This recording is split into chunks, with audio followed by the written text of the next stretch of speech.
Welcome to BTS news updates చూద్దాం. సౌతిలో నిర్బంధమైన కరీంనగర్ జిల్లావాసి తిమ్మాపూర్ మండలం మక్కల్ గ్రామానికి చెందిన వీరయ్య 2 సంవత్సరాల క్రితం సౌతిలో చికాగో ప్రాంతంలో ఒంటల కాపరిగా విధులు నిర్వహిస్తున్నాడు. అయితే అక్కడి వారు తనను చిత్రహింసలకు గురి చేస్తున్నారని సోషల్ మీడియాలో తన గోడు వెళ్లబోసుకున్నాడు. తెలంగాణ ప్రభుత్వం తనను ఆదుకోవాలని వేడుకుంటున్నాడు. సార్ ఒంటెల కాడ ఉంచుతారు సార్. 100 ఒంటెలు ఉన్నాయి సార్. 100 ఒంటెలల్లా నేను ఒక్కనే కాయాలి, పాలు విండాలి, ఇవన్నీ చేయాలి సార్. నేనేం చేయాలి సార్? పొట్టు కొట్టిండు ఒకటి ఒంటె ఇంతే సార్. ఏం లేకుండా పళ్ళు దౌడ పళ్ళు ఇన్నే పొట్టు అయినాయి సార్. మాట్లాడతలే సార్. దయచేసి మమ్మల్ని ఇండియాకి వచ్చేటట్టు చూడు సార్. ఇగో ఇది ఒంటె సార్.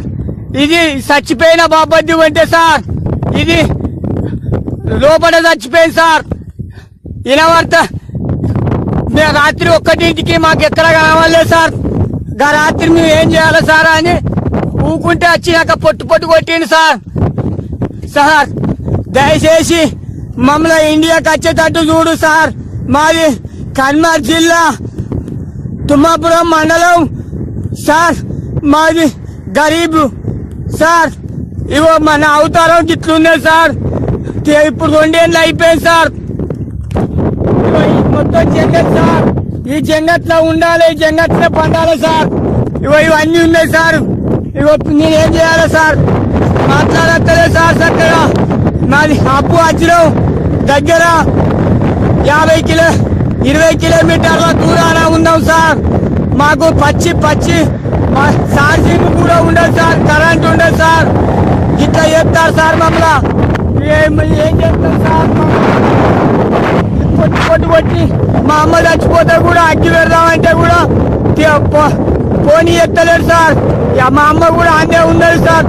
మమ్మల్ని దయచేసి ఇంటికి వచ్చేటట్టు చూడండి సార్. మమ్మల్ని పరిచయం చేస్తారు సార్.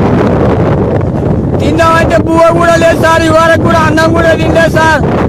ఇంత టైం చేసినా కానీ మాకు సర్ది తీసుకొచ్చేటోళ్ళు లేదు సార్. మేమే వండుకోవాలి కట్టెల పొయ్యి వినా సార్.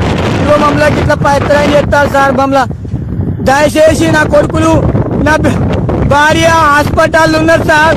చూద్దామంటే కూడా వాళ్ళ దగ్గరికి కూడా పోదామంటే కూడా ఓడిస్తలేదు సార్. 2 ఏళ్ళు అయిపోయింది. ఇది అయిపోయింది సార్. మాకు అవసరం లేదు సార్. నా భార్య మంచిగా లేదు. మా అమ్మ చచ్చిపోయింది. అగ్గి పెడదామంటే కూడా తోడతలేరు సార్. ఇట్లా చేస్తారు. ఇన్ని ఒంటెలు ఉన్నాయి సార్. ఇవన్నీ జంగట్లో ఉన్నాయి సార్.